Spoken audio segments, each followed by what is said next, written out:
শেখ হাসিনার উদ্দেশ্য ছিল, ফ্যাসিস্টের উদ্দেশ্য ছিল বেগম খালেদা জিয়াকে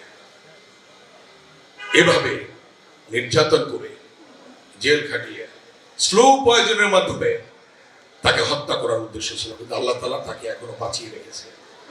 ইনশাআল্লাহ তিনি সুস্থ হবেন, নির্বাচনে অংশগ্রহণ করবেন এবং নেতৃত্ব দেবেন ইনশাআল্লাহ। জনাব তারেক রহমানকে নির্বাসনে পাঠানো হলো, বেগম খালেদা জিয়াকে গ্রেফতার করা হলো। অসুস্থ আওয়ামী লীগের সন্ডা পান্ডা গুন্ডা চেয়ারম্যান মেম্বার তারা বিদেশে ট্রিটমেন্টে যায়। বেগম খালেদা জিয়া 3 বারের প্রধানমন্ত্রী, একজন রাষ্ট্রপতির স্ত্রী, একজন সেক্টর কমান্ডারের স্ত্রী, একজন বীরুত্তমের স্ত্রী, তিনি বিদেশে চিকিৎসার সুযোগ পেলেন না, অসুস্থ হয়ে পড়লেন, মৃত্যুর সাথে পাঞ্জা লড়লেন। সেই অসুস্থতা এখনো শেষ হয়নি, যদিও বাইরে গিয়েছিলেন ট্রিটমেন্ট করে, এখনো হসপিটাল আছে। শেখ হাসিনার উদ্দেশ্য ছিল, ফ্যাসিস্টের উদ্দেশ্য ছিল বেগম খালেদা জিয়াকে এভাবে নির্যাতন করে জেল খাটিয়ে স্লো পয়জনের মাধ্যমে তাকে হত্যা করার উদ্দেশ্য ছিল, কিন্তু আল্লাহ তাআলা তাকে এখনো বাঁচিয়ে রেখেছে।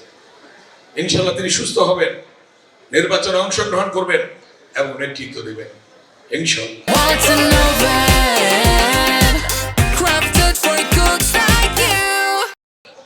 আপনারা দোয়া করবেন, আল্লাহ তাআলা যাদের বিচার করার কিন্তু করে দিয়েছে।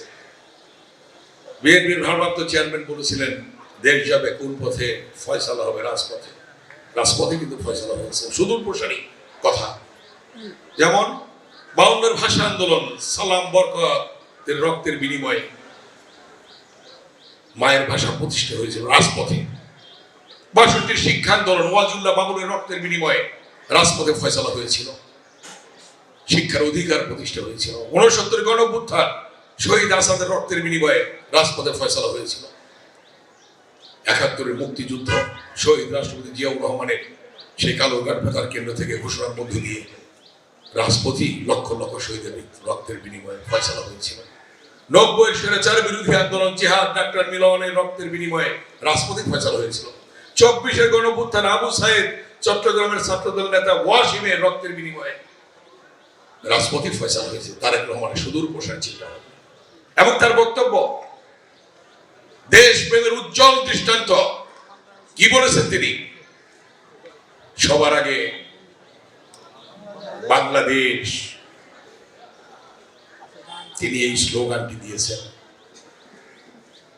দিল্লি নয়, পিন্ডি নয়, নয় অন্য কোনো দেশ, সবার আগে বাংলাদেশ।